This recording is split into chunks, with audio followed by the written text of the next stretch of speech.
Essa é a história de um homem e de um monstro.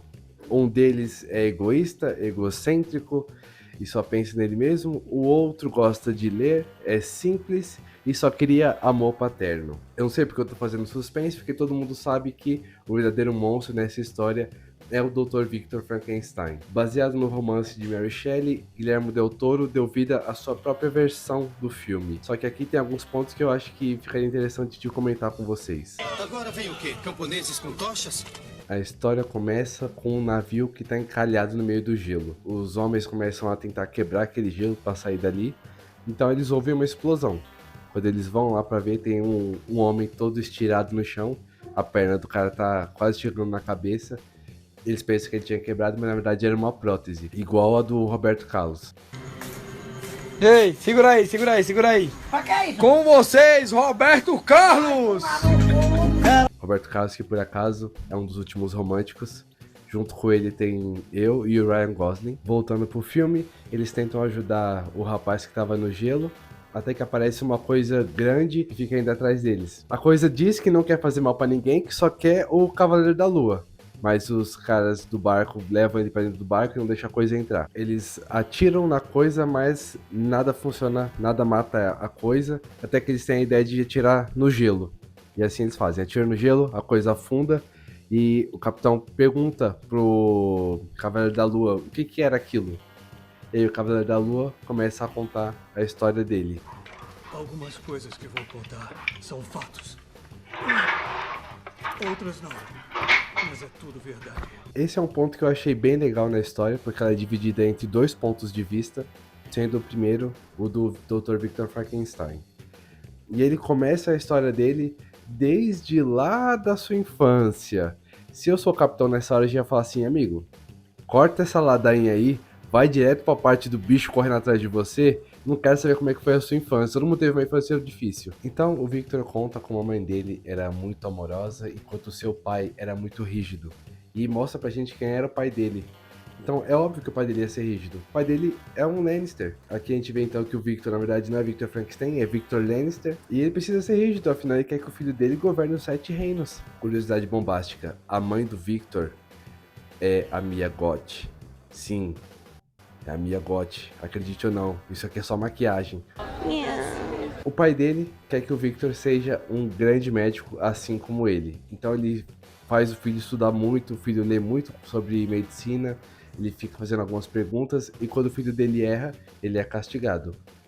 O Victor estende a mão para apanhar na mão, só que o pai dele fala assim: não, suas mãos serão ferramentas de trabalho. Já a sua aparência é só pela vaidade. Aí dá uma porrada na cara dele. Vale mencionar que a mãe dele estava grávida e então ela chega o momento de parir. Quem vai ser o médico dela vai ser o próprio pai da criança. Durante o parto, a mãe acaba não resistindo e dá à luz ao irmão do Victor, que é o William, que acaba se tornando o filho favorito do pai porque ele é loiro e tem mais cara de Lannister. Até que um dia o Victor sente a vontade de confrontar o pai, perguntando o que ele fez de errado pra mãe morrer, já que ele era um médico tão bom. E agora, caramelo? Você não é o bonzão, caramelo? E agora? Você não é o bonzão? E aí o pai fala, não há como vencer a morte. E aí, naquele momento, o Victor tem um insight e ele pensa, eu vou conseguir vencer a morte. Eu vou ser um médico maior do que o meu pai. E naquela noite, para confirmar esse desejo dele, ele sonha com um anjo em volta de fogo. Eu não queria dizer não, mas se você sonha com um anjo em volta de fogo, bom sinal não deve ser. Eu e o diabo. Mais um tempo se passa e o pai acaba falecendo e os irmãos são separados. Um vai ficar com uma parte da família e o Victor vai ficar com outra. Corta aqui o Victor já mais velho. Ele tá tipo numa audiência de um tribunal, conversando com os caras, tentando convencer que, olha, a ciência vai só até aqui, a gente pode ir um pouco além, a gente pode fazer não sei o que lá, não sei o que lá, e tentando convencer que pode haver algo depois da morte. Ele faz umas explicações científicas sobre como o corpo humano precisa de uma energia, que não sei o que não sei o que lá. Essa parte eu fiquei moscando porque ciência demais pra mim. Até que ele revela uma coisa que estava no centro da sala o tempo inteiro. Ele tira o lençol e ali tinha o dorso de um cadáver, amarrado no braço de um outro. E ele explica como dá pra trazer aquilo à vida só com essa questão da energia. Ele liga uma paradinha lá e o corpo volta à vida. Ele interage com o corpo pra mostrar que não é um truque de mágica. E aí os caras que estavam ali em volta falam que isso tudo é heresia, que ele não tá indo além, tá querendo ir se sobressair a Deus. E que a gente não pode vencer a morte nesse ponto. Só que o Victor, antes de sair, ele tira uma agulha que mata o cadáver de novo. Vendo essa aula, entrou bem de fininho enquanto o Victor tava falando, o Dr. King Schutz, ou Hans Lander, se você preferir. Aqui o nome dele é Highlander, e eu vou chamar ele assim pro resto do vídeo. O filme escolhido pela maioria foi Highlander, o Guerreiro Imortal. Depois dessa aula, o Highlander chama o Victor na casa dele e eles conversam. E ele diz, olha, eu sei que você tirou a agulha no final pra dar um tom dramático, porque o bicho já ia morrer de novo. Aí o Victor dá uma desconversada ali e o Highlander diz, mas eu sei um jeito que você pode transformar isso em algo se estender. E eu estou disposto a patrocinar você, se você permitir. O Victor fica meio desconfiado e pergunta por quê. Ele fala, digamos que você fica me devendo um favor aí pro futuro. E o Victor aceita. Além de patrocinar o Victor, o Highlander dá pra ele uma tábua que tinha alguns nervos, que seria a chave para encontrar uma espécie de reservatório de energia que o corpo humano tem. Isso aqui eu acho que é tudo pseudociência, eu acho que não tem nada baseado em fatos reais. Yeah, Mr. White! Yes, science, bitch! E enquanto ele estuda essa tábua para desenvolver a fórmula para achar essa bateria, o irmão dele volta, apresenta para ele a sua noiva, que é de novo a Mia Goth. Ai, meu Deus. Aqui a gente já vê que o irmão ficou numa maldade pra cima da mulher do irmão. E se eu sou o capitão nesse momento de novo, eu já ia falar assim, pode chamar o bicho pra levar esse cara aqui, que esse cara aqui eu não vou passar pano não. Pode levar. Ele vai ficar nesse meio termo. Uma hora ele sai com a mulher do irmão, outra hora ele tenta encontrar a chave dessa bateria. Só queria te avisar, Cavaleiro da Lua, que o último herói que se envolveu com a Mia Goth não acaba muito bem não. You're not gonna leave me here. I'm not staying on this farm. Nothing's gonna keep me here. Ele acaba enrolando um pouco para desenvolver essa solução, porque a mulher tira o foco do homem, até que o Highlander chega para ele e fala, ó, a guerra tá acabando e com o fim da guerra acaba o financiamento também. Você tem uma semana aí para achar a solução. E como todo estudante que deixa para a última hora o trabalho, ele resolve tudo em uma madrugada só. Ele encontra o local correto que ficaria essa bateria no corpo humano, e a partir daí ele começa a criar o corpo do Frankenstein. O Highlander fez a fortuna dele vendendo munição para a guerra. Dessa forma ele também teve acesso a vários corpos de soldados mortos. É a partir desses corpos que o Victor constrói todo o Frankenstein dele.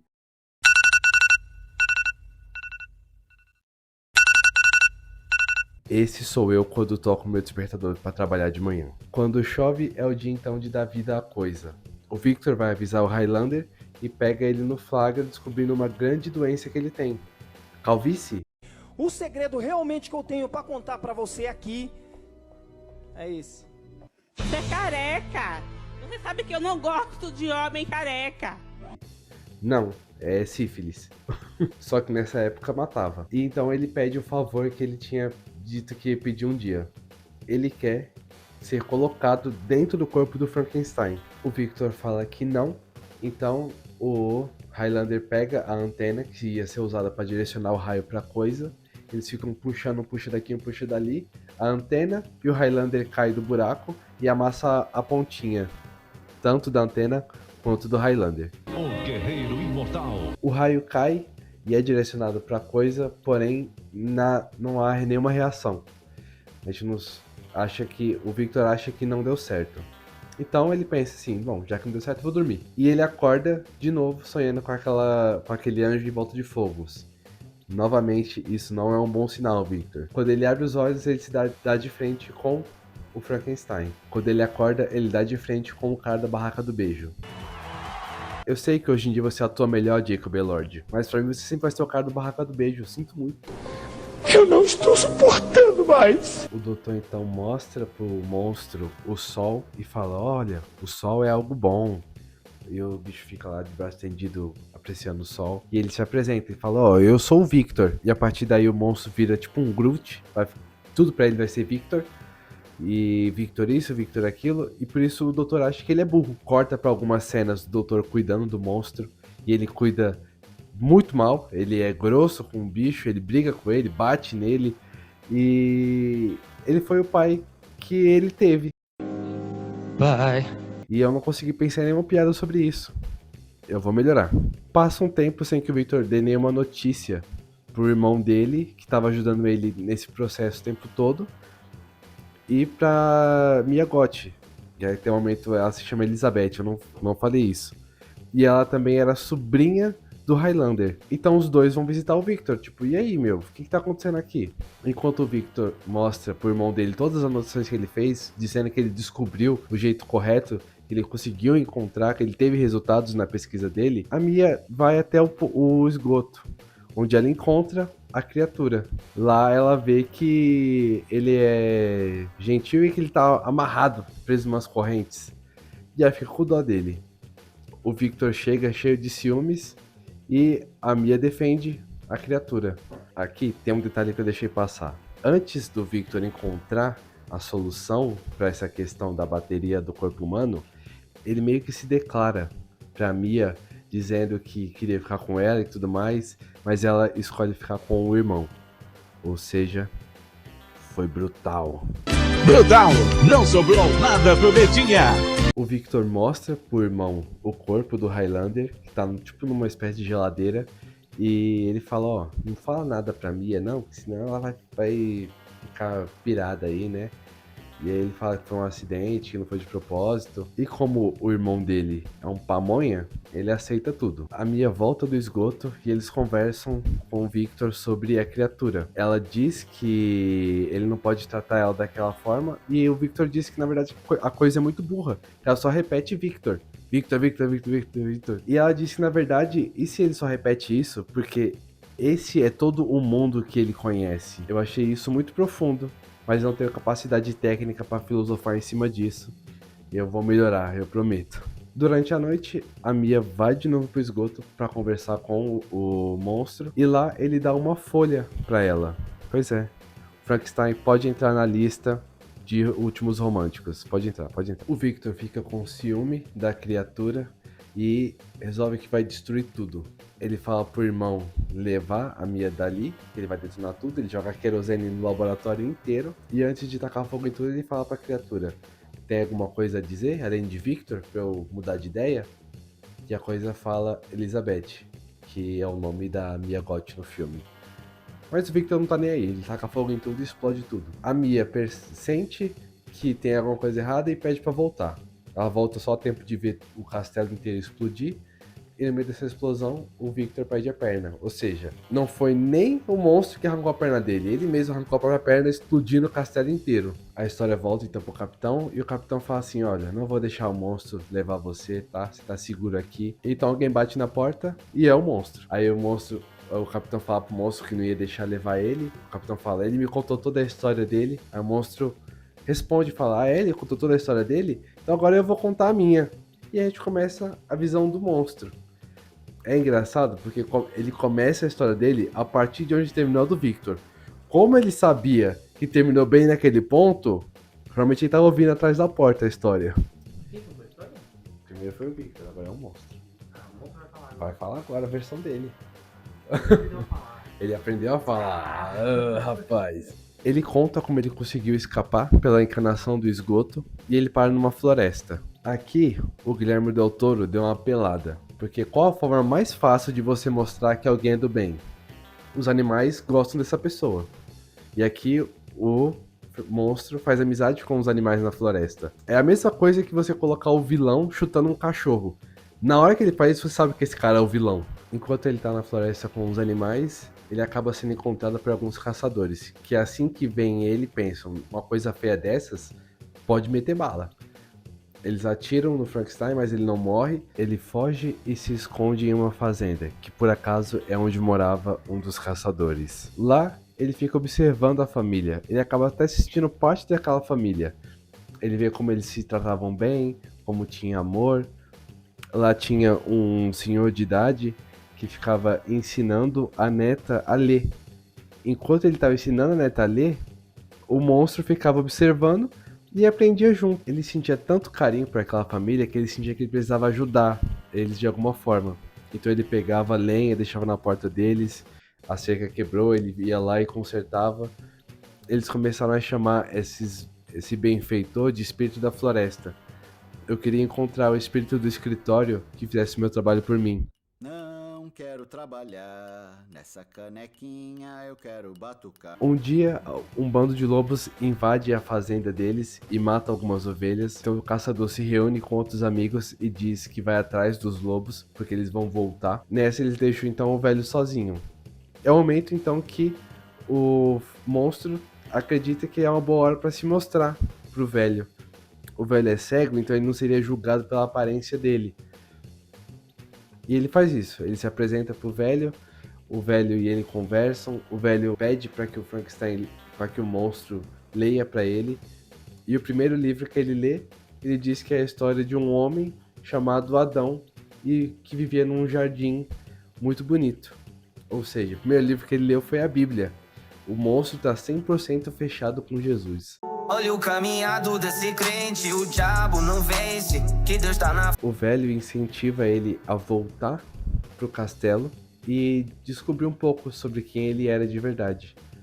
Ele faz isso, ele volta, ele encontra as anotações do Victor e ele descobre que ele é parte de vários homens unidos. E ele fica muito triste com essa revelação porque ele achou que fosse alguma coisa diferente. Quando ele volta então pra casa do velho, ele vê que os lobos voltaram e mataram o velho. Antes de o velho morrer, ele diz as últimas palavras de que o monstro era um amigo pra ele. E aí o velho morre, e bem na hora que chega a família do velho, e é óbvio que eles pensam que quem matou o velho foi o monstro. O monstro tenta fugir de novo, e ele leva alguns tiros da família, e ele apaga, achando que enfim ele ia conseguir morrer. Mas no dia seguinte ele volta à vida. E ele, quando encontra o Victor de novo, ele até diz que eu não consigo viver e eu não consigo morrer. E eu achei isso muito filosófico. Lembra a cena do Super-Homem quando ele volta. Vocês não me deixam viver? Vocês não me deixam morrer. Onde será que eu já ouvi isso antes? Parabéns! Quem não sabe fazer, copia mesmo, né? Então o monstro decide que vai atrás do Victor de novo. Enquanto isso, o Victor tá no casamento do irmão dele. O Victor percebe que tem alguma coisa estranha no quarto dele. Eu achei que o Cavaleiro da Lua não tinha o sentido aranha, mas tem.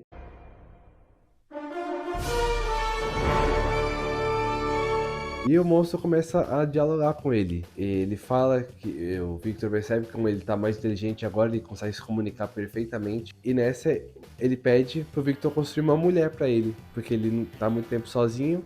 Ele fala, ou você consegue dar um jeito de me matar, ou você arruma uma mulher pra mim. O Victor não aceita nenhuma das duas opções, então o monstro bate nele. Porque é a única solução que ele viu.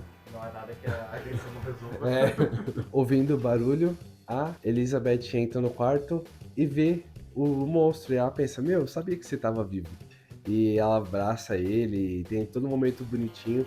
E o Victor, no auge do ciúme dele, pega a arma e fala, sai do meio que eu vou atirar nele. O bicho de 2 metros e tantos, ou ele consegue errar e acertar a menina que tem 1,5 metros. O monstro pega a mulher no colo, chega os convidados ali pelo barulho do tiro, tentam separar a mulher do monstro, e nessa o irmão dele acaba batendo a cabeça e fica lá no chão estirado. O monstro leva o corpo da Elizabeth pra fora e foge. As últimas palavras do irmão do Victor, se não ficou claro até o momento, são de que o Victor é um monstro, de verdade. Que tudo isso é culpa dele. Só que o engraçado é que nessa cena, dessa conversa dos irmãos, o monstro já não tá mais lá.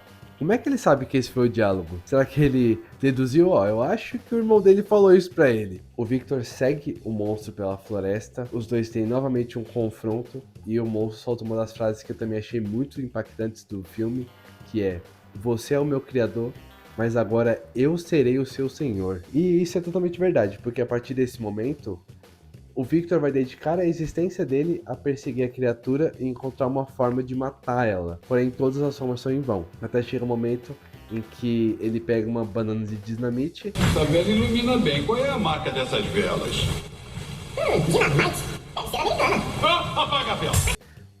E dá na mão do monstro, que ele não morre, explode e gera o início do filme com os marinheiros encontrando o Victor. Nesse momento a gente volta então pro marinheiro e ele tá com uma cara de tipo, meu Deus, quantas emoções eu passei aqui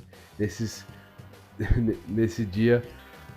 O Victor milagrosamente se comoveu com a história do monstro e pede perdão pra ele, chama ele de filho e aqui... Você não me engana, Sr. Victor Frankenstein. Eu sei que você só tava com medo de ter uma morte dolorosa. Mas então, o monstro, provando que ele leu e entendeu a Bíblia, perdoa o Victor e o pai dele morre em paz. Naquele momento, então, o monstro sai do barco também tranquilo. O capitão deixa ele ir embora de boa. E ele sente o calor do sol, o que indica que, a partir dali, talvez ele consiga viver realmente. Aqui finaliza o filme da versão do Guillermo del Toro de Frankenstein. E que filme! Infelizmente eu não li o livro ainda para poder fazer uma comparação das duas obras, mas o filme cumpriu o objetivo dele como uma adaptação. Me deu muita vontade de ler o livro e eu já coloquei no meu carrinho de compras da Amazon. E me diz você se você ficou com vontade de ler o livro depois de ver esse filme.